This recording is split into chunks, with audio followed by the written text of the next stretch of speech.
It shouldn't be too much. It's the first time you're doing this, so. Oh, okay. Right. Okay, here we go.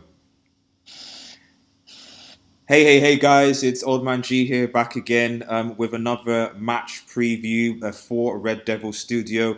And today it's going to be a little bit different. We've got a guest on the show. It's Mike from MatchDayVLOGS, an avid Southampton fan. I encourage you to check out his channel. It's MatchDayVLOGS. The link is in the description. He posts a lot of very good content as a Southampton fan. The videos are incredible. I've been watching them myself. So please check out his channel. But we're both going to together, we're going to do a bit of a preview for the upcoming game, Manchester United versus Southampton. How it's going to work essentially is we're going to just look back briefly about the previous week and how we felt those games went. Then we're going to talk about what we think the starting lineup is going to be. As you can see in the preview thumbnail, Martial was obviously there. Martial, I know, is confirmed to be out injured, so we've got James Ward-Prowse instead, who probably will score against us on Saturday. And then we'll finish with basically what our expectations are, who we think are going to score, etc., etc. If you're watching, really appreciate the support, guys. Please like, share, and subscribe to the channel, and post your comments in the chat, and we'll get to it. So I guess to start off with, last week, Mike, how did you think that Southampton fared last week? Yeah, I thought we had. Obviously, to get the first points on the board was a big result for us.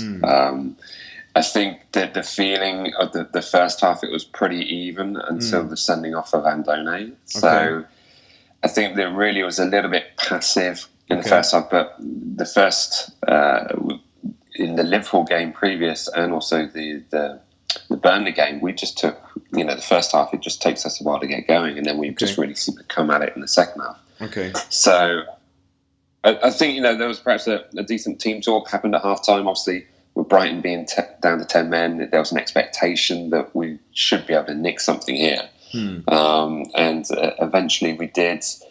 And perhaps it could have been more than two in the end. But no, we're just delighted to get off the board, really. So that's a good start. Fair enough. One of the things I was going to ask was, did you think that because you obviously got the new coach in towards I think it was the second half of last season, who played a bit more attractive football. The impression I got was that I don't think a lot of Saints fans liked the way that Mark Hughes was playing. Is that fair?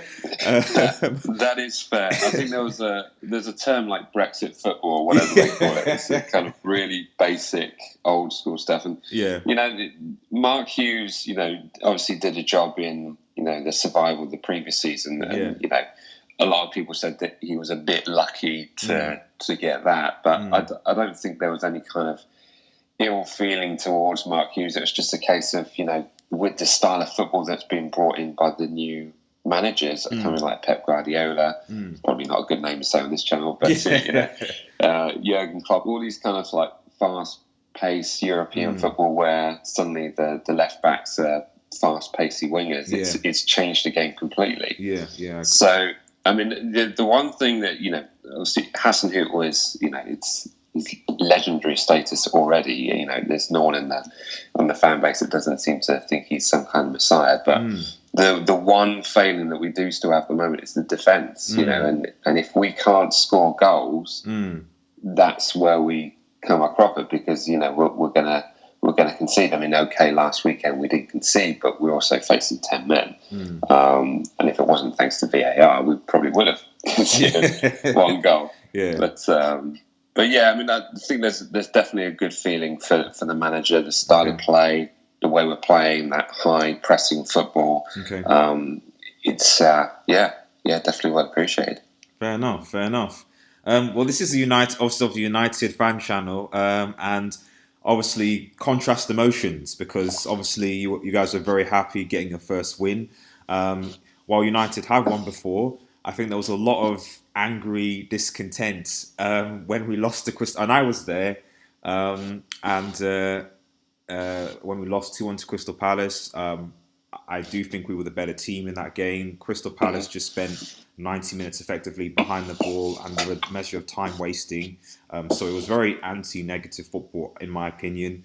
But at the same time, we had 70% possession and 20 plus shots on goal. There were 3 only on target. I think a lot of United fans were, I think it was a sort of, there was momentum going into this game, I think, because even though we drew against Wolves, I think a lot of people thought, well, if we scored the penalty, we would have won. We missed the penalty again this week, which didn't really go down well either. And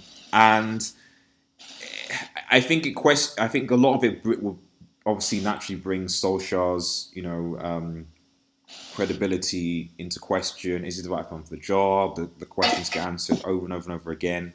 And there is obviously an expectation again that we go to Southampton and try and beat you guys. And it's going to be difficult because United don't really have a predictable pattern, really. So they're not really great at home. They're not really great away. They win away. They win at home.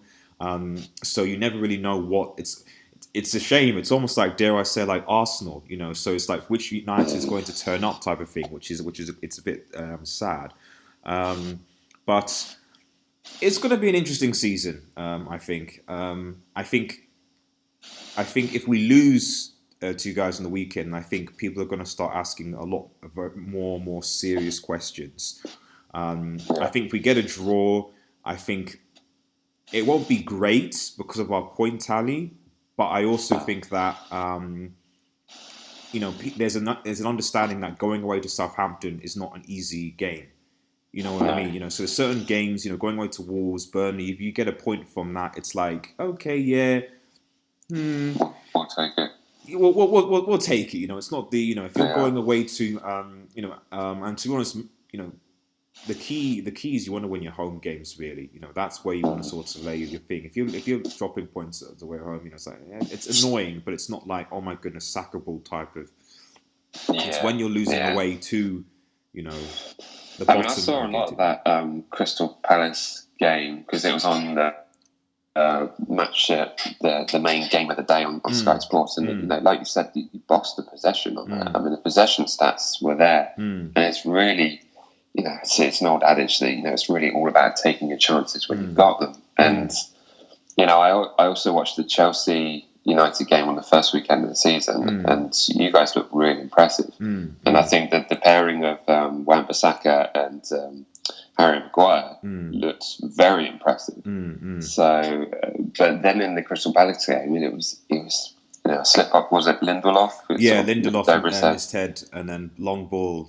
So that type of Brexit football that we all love. And then the winning goal at the end. I mean, that was a real smash and grab. I mean, it was like no one really knew what was going on. It was a real sort of shock to the system. So you can look at that as a kind of a big negative. But if you look at the result of Spurs and Newcastle, I mean, that one was it was almost painful to watch because you saw the game unfolding out and just thinking like, if Newcastle hold out here, this is almost like because it was just they were just all the players behind the ball, nothing happened, but Spurs couldn't create anything. So that's the key thing here is that with United, the issue with United we're having right now is that we don't really have a depth of squad, especially in our midfield, if it exists at all. And I think that might be a problem playing against you guys because you actually have a functioning midfield. And on top of that creativity, that ability to break teams down that are doing well. Let's actually move on. Let's move on to it. So, what do you think? So, what are your expectations with the game going in on Saturday? How do you think that? Southampton will set up and play and what have you? I think we'll set out probably in a similar formation to how we set up against Liverpool. There'll be a certain respect for United's prowess in terms of what they can do with your new guy, was it James on the wing, and also Rashford. These guys are pretty quick in what they can do. But I still think we'll set up in the kind of similar to our. It's kind of like 5 at the back, but basically the two left and right backs that play pretty high up the pitch as more of a kind of diamond style formation. So I think we'll set up similar in the way to how we did against Liverpool, with an expectation that we're going to have to absorb some pressure. But I don't think you're going to see a park the bus display, because that's just not Hasenhüttl. It's not in his blood. He can't do that. Yeah. He will get everyone on the pitch to press high and exhaust themselves out, no doubt. But I don't think you'll see a part of the bus kind of setup. Yeah. That's why I suspected, and why it might work in our favour a bit, because we clearly United, we can't break down teams, which we need to work on.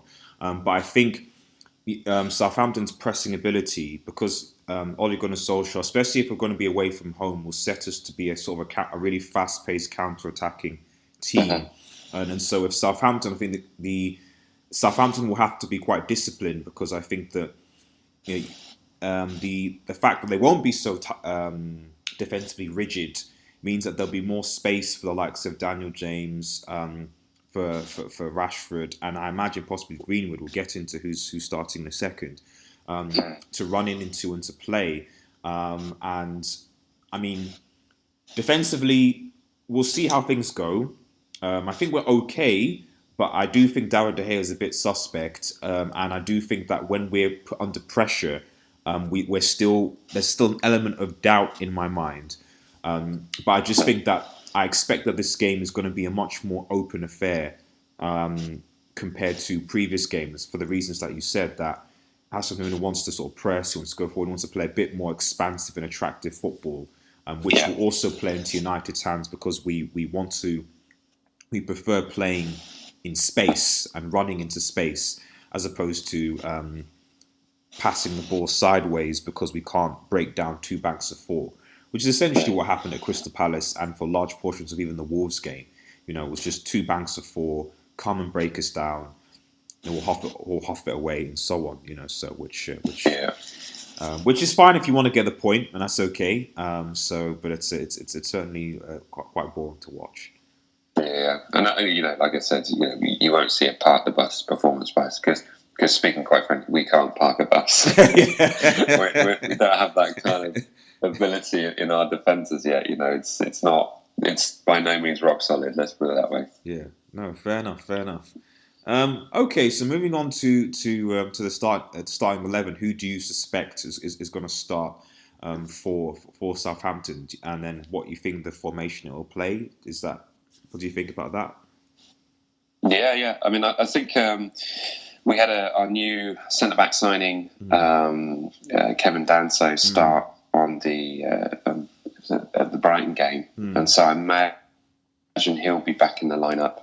I would expect to see a similar kind of, like I said, with the similarities with the game we played against Liverpool. So I expect to see that kind of five at the back. So that probably would mean Vestergaard, Bednarek, and Kevin Danso. Jan Valery, who scored that one goal against you guys at Old Trafford last season. I'm sure you remember it well. I expect to see him in the right back position. As for the left back position, could be Bertrand in that position as well. Okay. Moving on to midfield, I would say that we've got some injuries. We actually picked up an injury with Mason Redmond in the Fulham game, and it appears he's got something on his left ankle. Okay. And we're just going to see him out for a few weeks, which is a bit of a downer. And also, I understand Moussa Diagne, who scored that goal against Brighton at the weekend, is also out due to an injury of sorts. I haven't got confirmation exactly what that is. So we've got a few, I wouldn't say gaps in midfield, but there are areas where you may see players like Stuart Armstrong come back into the frame, who's a pretty solid attacking midfield player. I mean, on his game, he's pretty decent, but it just depends on the kind of system and opposition we've got against us, really. Aurelio Romeu always seems to be a rock, kind of our central defensive midfield player that we play. And perhaps either, I guess Højbjerg being captain should be starting, and Ward-Prowse out on the right side, really. Okay. And then as for up front, I would guess he's going to go with Ings and Adams, or Ings or Adams, depending on what kind of setup they've got behind. Okay. Okay, fair enough. And I was going to ask. Sorry, no, I'll just go into what I think how United will set up against you guys. I imagine away from home as well. I imagine Ollie will play a 4-2-3-1. He's done that a bit at home sometimes, but I think certainly away, especially with the fact that you guys have a functioning midfield, unlike ours right now. So De Gea will be in goal. I think it'll be interesting to see how he performs, because he has saved us on a lot of occasions. But I do think that in the last couple of games, even going back towards last season, he has been a bit suspect, and I would argue it's actually cost us points. So even last week, I was there in the game, but then when I watched it back in highlights, I look at it and go, he should save that goal. He should save it easily, so that shouldn't have gone in. I thought it was even Wan-Bissaka. I thought Wan-Bissaka actually did well to actually nick it off Zaha to clear it away to give De Gea time, so he should save that. So De Gea will be in goal. Lindelof and Maguire will be the centre backs. Wan-Bissaka will obviously be our right back.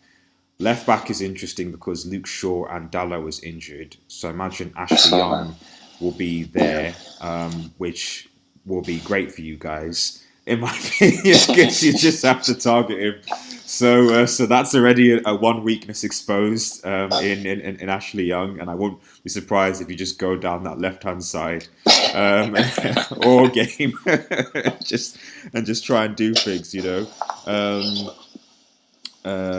welcome Team Takage too. Welcome to the show.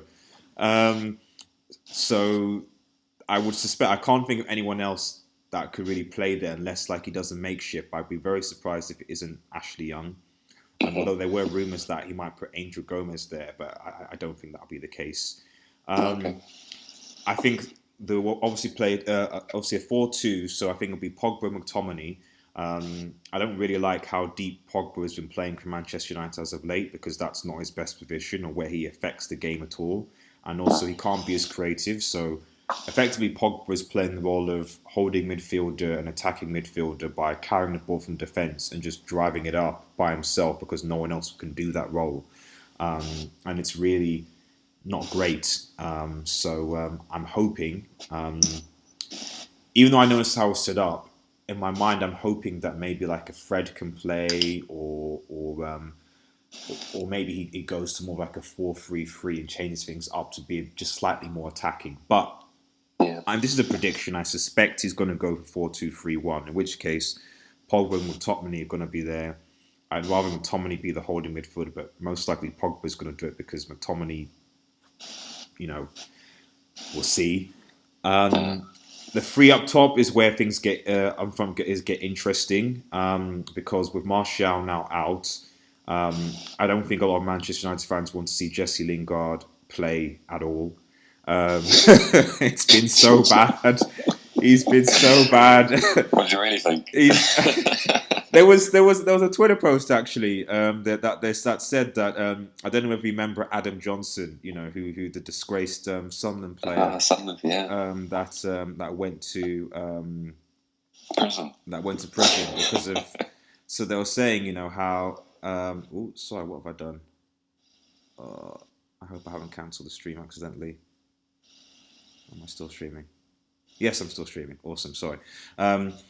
So who's in prison now? And they said that he actually, despite being in prison for 3 years now, he still has more assists than Jesse Lingard has. No way. It's seriously like, how is that possible? Oh my goodness. How is that even possible? For goodness sake, it's. I don't really understand, how that's possible. That's tough, though. Sorry, just 1 second. Have I accidentally stopped the? Oh no. Sorry, mate. I'm just gonna make sure that. Yeah, no, we're still.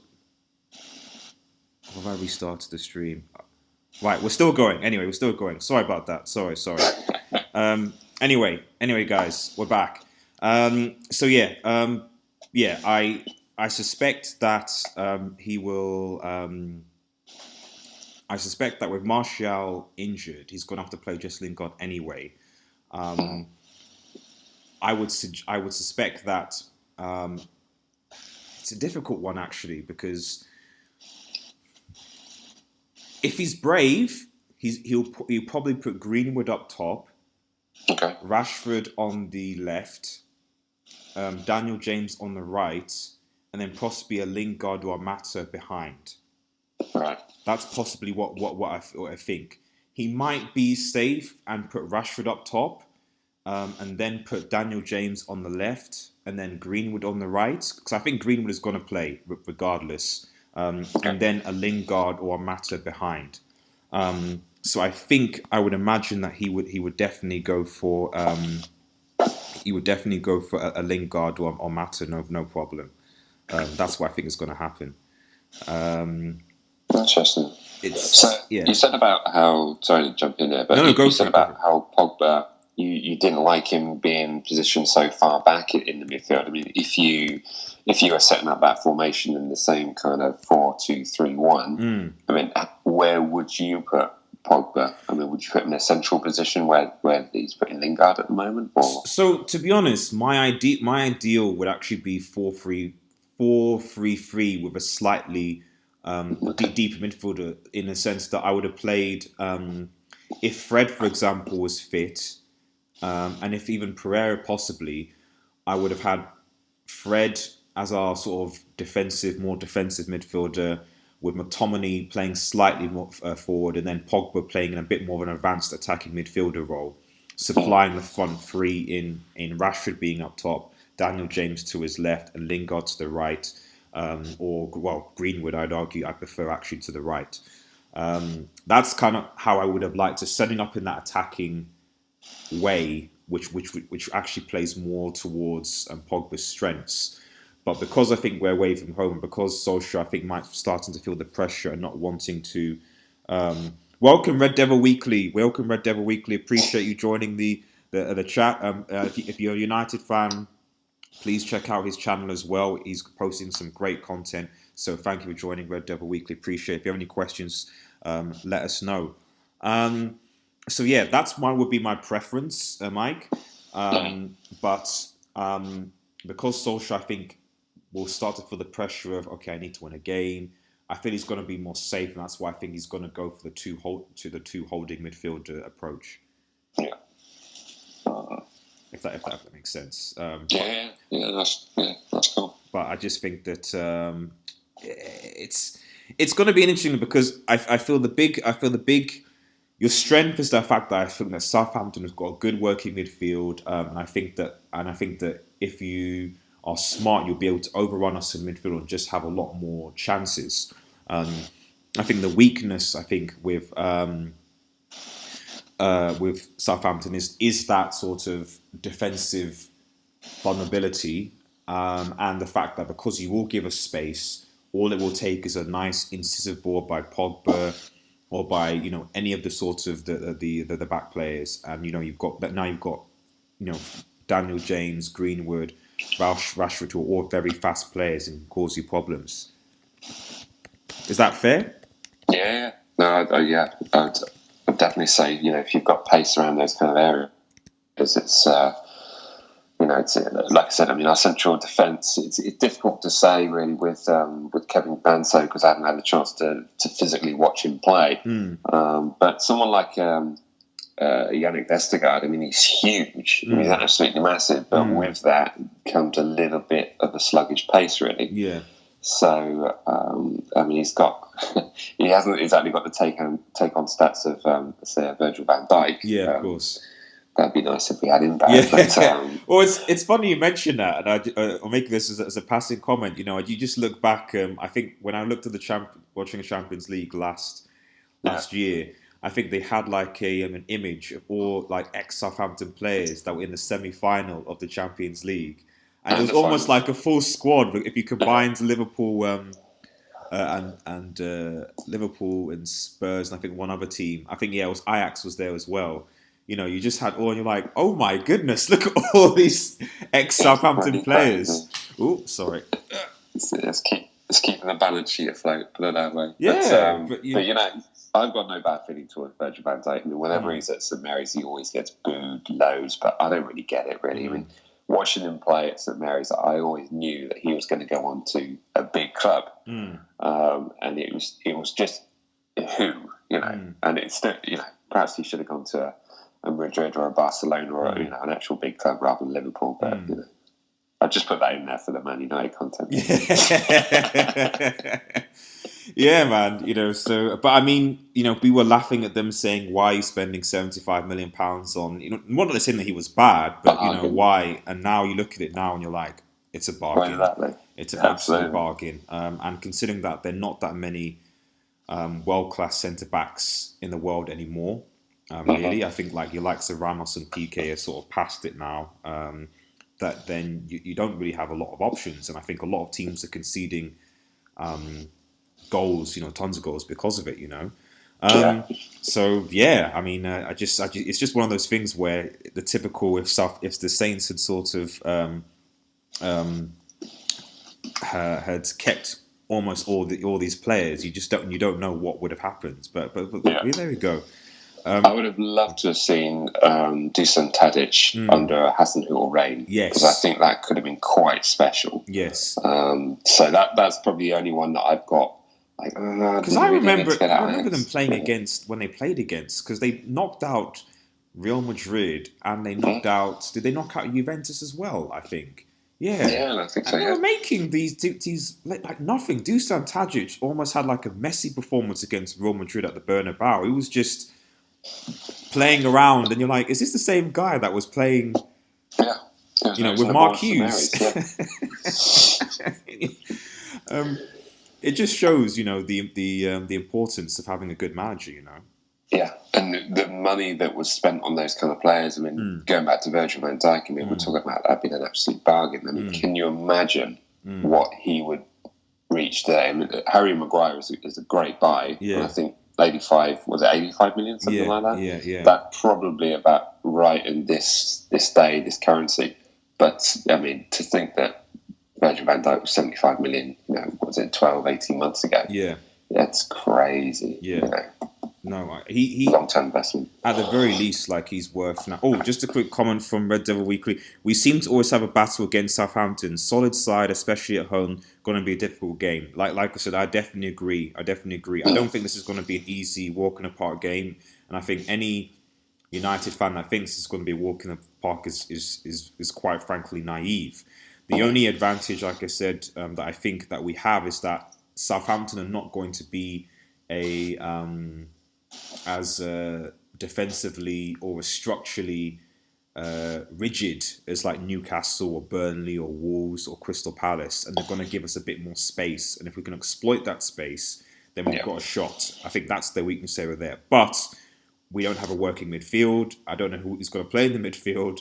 And if Southampton's midfield just clicks and is able to swamp us, then I think that's where you can harm us a lot, because we won't be able to supply our forwards. We won't be able to do anything, and eventually you'll end up, you know, scoring goals. Or just get James Ward-Prowse on free kicks, because you guys could take set pieces and beat us that way. It was crazy. Like the last game at St Mary's, it was a 2-2, wasn't it? Yeah. And I think Cedric scored his first ever goal for Southampton in this world-class free kick. Yeah. And so we were 2-0 up, and then literally you came back to 2-2. Yeah.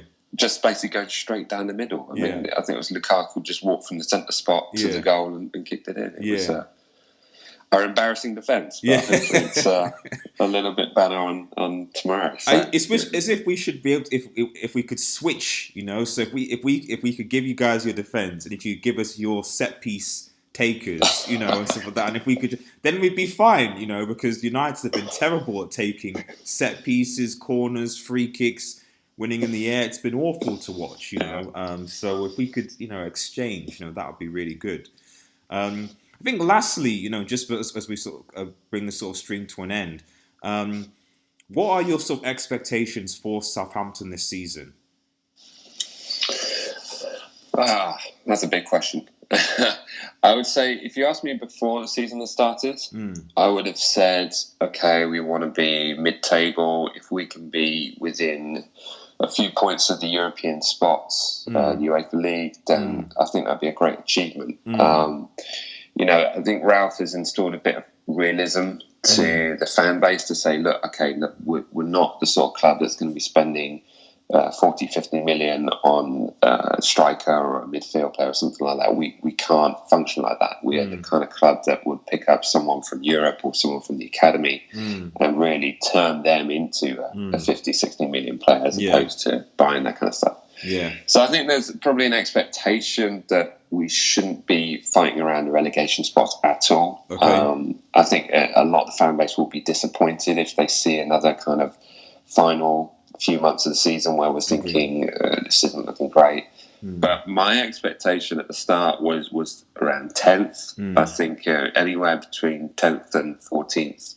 I think, obviously it's difficult to say what you're going to be happy with, but that is generally where the expectation is really. But a lot of it always falls down to, the newly promoted sides this season, they've already picked up points. Yeah. And I think that's going to have, and they're picking up points from unlikely places. Yeah. And even Newcastle, picking up those 3 points at Spurs. So it's going to be, from outside the top six, it's going to be a pretty exciting season, I would say, in terms of where the points are going to come from. So, but for me, between 10th and 14th, I think that's where I'm probably going to sit. Fair enough, yeah. Just a quick comment from Red Devil Weekly. Greenwood might get a start with Martial's absence. Is he ready for the challenge? I agree. I think Greenwood will start. I don't think there'll be any option because there's no one else really to. If we play the formation that I said, Greenwood is basically going to be a shoe-in from the beginning. And so Southampton could. I think that'd be an interesting one because he is new, and I think no one will really know the impact that he'll make. So I think that will almost be United's wild card, if that makes any sense, because we don't really know how Greenwood's going to play. He could end up playing really well or really bad. It just depends, but he needs to take the opportunity from it. But no doubt that he will actually be, I think he'll be starting. The question for me is whether Lingard will be starting. Because if I was Ollie, like I said, I would probably put either Greenwood or Rashford up top, and then play Daniel James, either Rashford or Greenwood on the wings. And then who's going to be behind them? Either a Mata or a Lingard, possibly. I don't know. So that's fair enough with your expectations for Southampton this season. I think one of the things that is interesting the last couple of seasons, certainly the last 2 seasons that I noticed with the bottom 10 sides, was that the actual point gap between 10th, at one point last season, there were only maybe 3, and this was just after Christmas time, I think. There was only, 3 points between 11th, I think, and 20th. And then maybe 4 or 5 for 10th, and then as soon as you got to 6th or 7th, the gap went from the gap between, I think, 6th or 7th, I think, and the rest was like 15. So there's almost like this 3 kind of mini leagues where you have essentially City and Liverpool, let's be frank.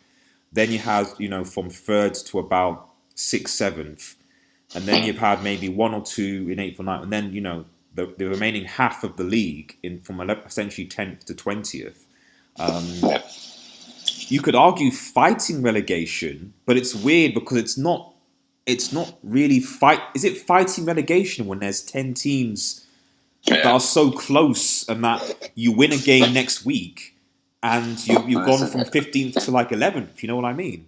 Yeah, it drove me crazy last season. I mean, it was, when you're a supporter of a club like Southampton, it can be quite painful to watch match in a day because, they start off, or Gary Lineker introduces, and now we turn to relegation threatened such and such. Yes. And literally, he would say every single club outside of that top 10. Yeah. But if you want to be omitted from that relegation threatened line, Newcastle, I think they won 2 back-to-back or 3 back-to-back, and then suddenly they're miles away from relegation, and it's just.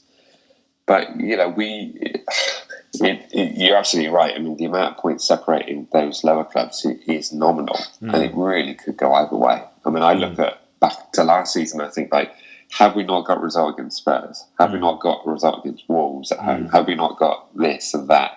Suddenly you're thinking, actually, we would have been long gone, relegated. But and that, especially after giving 6 points to Cardiff. I mean, this is a crazy thing, right? Yes, that was very crazy. Yes, yeah. So, but it's quite a crazy thing to think how close it really is down there at the bottom, and how narrow margins it can be from simply surviving in the Premier League and not. No, I agree, and this is the thing. It's the Premier League. Is I mean, I guess the thing you said about the Premier League, is that as you said, I think earlier, you can always get a result. I wouldn't be overtly surprised, if Southampton beat United on the weekend. So even the bottom teams, can still, in quote, bottom teams can still get results against on any old day. At the end of the day, when 90 minutes, when both teams are going at it, they can get points. And I think a lot of it comes down to mentality, with fans, with the coach, etc., and being behind and generating that positivity. I think in previous seasons, you would have had at least 1 or 2 clubs where you just see a club that's just losing games from the start and up until Christmas, and then eventually they'll sack the manager and try, etc. I think in the last 2 seasons, certainly maybe this season starting, there's not really. Everyone has kind of started. It's only been 3 games this season, so you can't really read much into it. But still, I can't really see a team that's like, oh, that's the team that's really going to struggle this season. Because even the promoted teams, I think Villa, beat Everton, Sheffield United have done okay. Norwich, good. For good, look at how well they're playing. And you know that they're going to be so. Newcastle, obviously, Southampton. So there's not really a clear kind of. So far, anyway, a team that you'd think, man, they're definitely going down. I think you're right. It's going to make certainly that tape so interesting, because it could be literally a question of goal difference. That could decide who stays in the Premier League and who finishes. And I think a lot of it is down to those newly promoted sides haven't changed the way that they're playing. Like Norwich is still playing the same kind of attacking football they were in the Championship. And I think that's pretty important, really, because even for the clubs that spent loads of money, like Aston Villa probably spent like 70, 80 million or something like that. But going back to last season, when Fulham spent like 100 million, they had a completely new squad that had to learn a new system or whatever. And, it was a disaster. So I think the fact that they're sticking to their same way of playing, especially like a Sheffield United, we've got them away next, I think, on the 14th of September. And originally I was thinking like, 3 points, nice and easy. But seeing how they're set up, and how well organised they are with a Championship side squad, it's who knows? Yeah, exactly. Place to go. Exactly. I agree. Most of you guys already know what I feel about United's what United's expectations are for this season.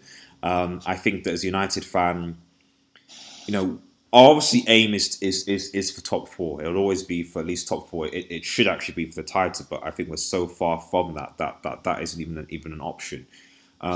So top 4 is the aim, but I think realistically, if Ole Gunnar Solskjaer gets 5th place, I don't think you'll see a lot of United fans calling him to be sacked or leave, because I think there is an acceptance that our squad is just not good enough from a player point of view to really break into that sort of top 4, let alone compete for the title, especially in the area of midfield, which we're seeing the results of.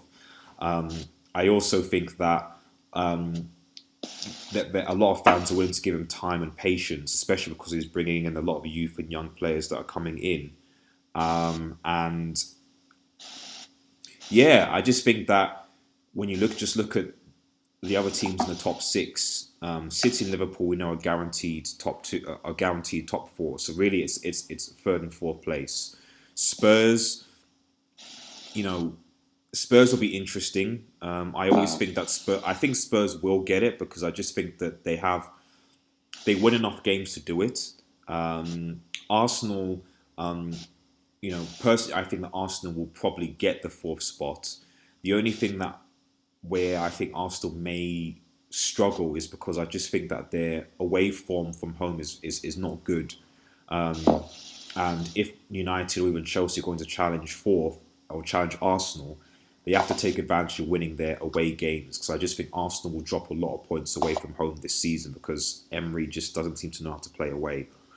And Chelsea in a similar situation to us. The only thing I'd say about Chelsea is that they have a functioning midfield. They haven't signed any players to strengthen, but they're bringing a lot of young talent. Mason Mount has been pretty good. They've got people coming back in Kante and Rudiger, and Hudson-Odoi, Loftus-Cheek could strengthen them as the season goes on. So I think that as the season goes on, Chelsea will be stronger. But of course, they will be a bit naive. And Lampard is obviously quite a young manager. So I think that they will probably miss out as well. But again, for them, I think their expectations similar to ours, where you're giving them a full season.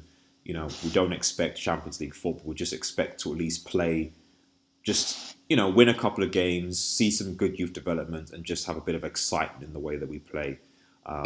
So I think that's the United fan expectation. Even though ideally, I'd love us if we could get top four. And the alternatives that we are in the Europa League. So that is obviously our alternative route. If we can win the Europa League, then that's our direct to Champions League back again type of sort of thing, and Ollie winning a trophy would obviously be quite good for him. So yeah, just before as we're about to finish, thanks again for joining me, Mike. What are your score predictions for this weekend and who to score? I would say score prediction. My heart says 2-1 to Saints. Okay. My head says a 2-2. Okay. Just from the basis of our it's not weakened defence, it's just a weak defence at the moment. We're not quite solid at the back enough to hold it out. But like like you said earlier, it depends what United side turn up. I'd really like to see Shea Adams get a goal. I think it would do no end to his confidence to finally get a Premier League goal. So yeah, I'm going to go with 2-1. Let's go on my heart. It's always the best way. Okay, fair enough. I will also go with 2-1. Okay. But I'll go with 2-1. I will go with 2-1 for Manchester United. I'm gonna say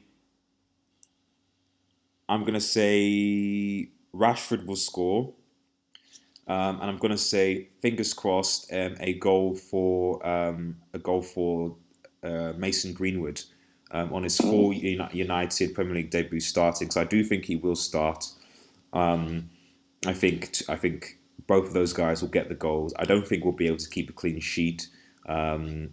So who will be to score?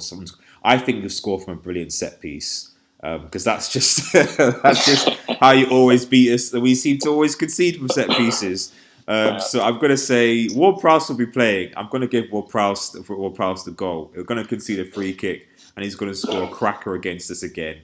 I think 2-1 to United with a Ward-Prowse goal and a goal for Greenwood and Rashford. That's and a penalty from Rashford. And if he does get the penalty, if he does get it, he's burying it this time. I think that the unnecessary pressure was I'm not going to talk about it, but it was just nonsense. People miss penalties all the time, and the whole kind of talk around it was just ridiculous. So so there we go.